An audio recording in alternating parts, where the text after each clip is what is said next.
Hi, this is Ed at Aberco. Quick demonstration here to help with the mold issues with the 7-inch disc. I have a manual machine. I don't have an electric machine available, but the functionality is the same.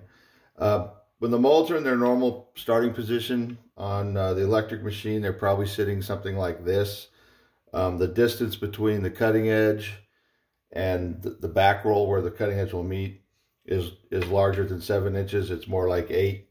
To use a 7-inch disc on this mold set, the 5-ounce mold set, you have to roll the molds together in their starting position.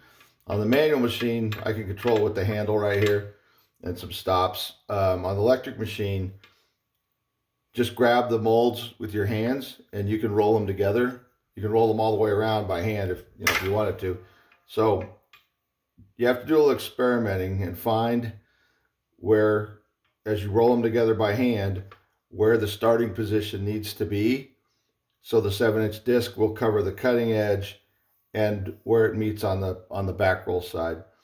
Then what we can do is we can machine off the crimp and the cutting edge where it's needed, so it will stop where you want it to stop.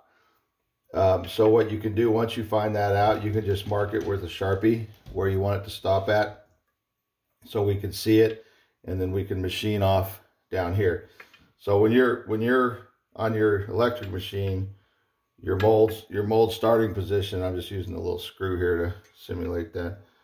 Your mold starting position is something like that with this mold set. Too big. You need it more somewhere down around in like that. But you'll have to experiment with that. So I'm just going to on the manual machine, let these fall sort of where they naturally will. I'm going to hold them up a little bit here. This is a 7-inch dough disc. So right there in that position, it's right on the edge of being close enough. So I'm just going to let them kind of drop to where they naturally do here, and then put this 7-inch disc on there. And then oh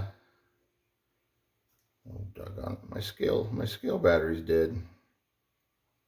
Well, then I won't be able to weigh this right away. But anyways, so that's like that.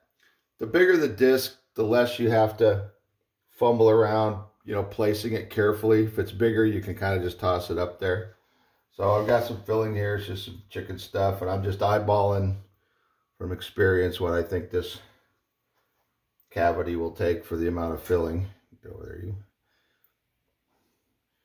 And then we'll roll them together. This is just Pillsbury store-bought dough that you can see there that there's plenty of dough there. The cutting edge is hitting the mold right and cutting it out.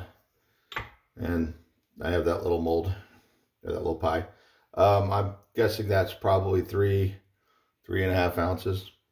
So again, in what would be, we consider the normal starting position for a 5-ounce, to make a 5-ounce product, which this mold's designed to do, you'd be way back here, and you would need more like an 8-inch disc to cover the cutting edge.